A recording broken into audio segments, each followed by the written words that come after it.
What's good, beautiful people? I just left the car dealership where I bought my car. I had to do a little bit of business up there, and I saw this gentleman standing outside while I was waiting to talk to someone. And I said, "What are you doing on this beautiful Saturday? It's nice outside. What you doing just standing here?" He was like, "Man, I'm trying to figure out a way to make some money." And I said, "Do you work here? Do you sell cars?" And he said, "Yeah." He was like, "But it's slow right now." I said, "Well, go find your customer instead of waiting on your customer to come to you." And he was like, "Man," he was like, "I put up a bunch of stuff on the internet and ain't nobody biting right now." And I said, "I understand that, but it's people out here that have money. You just got to figure out how to go get it." I said, "On my way here, I rode past a bunch of bus stops that had people standing at them. Go ride down the bus, go right down the street, stop at the bus stop, hand your business card to somebody, present them with the proposition, do what you got to do, figure out where your customers are." He was like, "Man," he was like, "I ain't messing with no bus people. They on the bus for a reason. They put themselves in that position."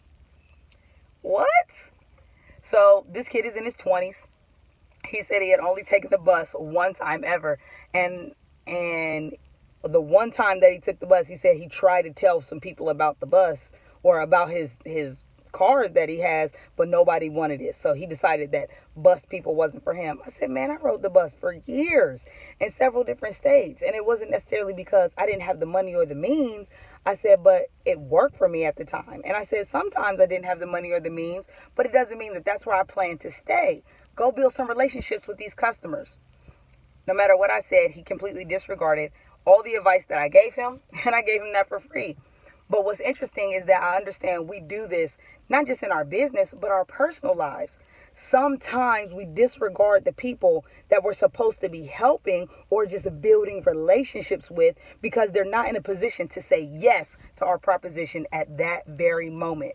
And you have to stop doing that. Do not overlook the people that can't put something in your hand immediately.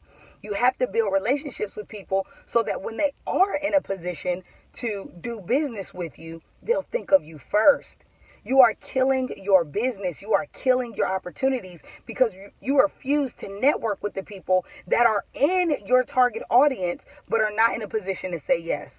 That's so bad for business because not only does building relationships with people put more money in your pocket, but it brings you more referrals, it brings you more reviews, it brings you more customers. See, you're so focused on getting this one customer or getting money put in your hand right now or making the deal right now that you're overlooking good business opportunities. Stop doing that. You have to be open-minded to work with the people that you might feel like they might not have it. Because guess what? The position that they're in today doesn't necessarily mean that's the position that they're going to be in tomorrow or in a month from now. Build the relationships. Whenever you're building a business, no matter what it is, you have to stay laser focused on who your target audience is. But that doesn't mean your target audience is limited to just the people that have the resources to say yes today. And I want you to keep that in mind because I don't want you to be burning any bridges, and I just definitely don't want you to be judging people based on their circumstances or the situations. It doesn't make sense. So that's all I wanted to leave you with. Be encouraged. Share this video with somebody that you know, whether they're in business or not. Somebody that you know needs to hear it because it will only benefit you. It cannot hurt you to talk to people that are in your target audience but don't have the means to say yes. Build relationships. The law of averages says that you have to get a bunch of no's before you get a yes. Stop being afraid of failure. Stop being afraid of taking the risk or somebody saying no to you. It doesn't matter. The best thing that you get from taking a risk is not a win. The best thing you get from taking a risk is the experience and learning something new. Take the risk.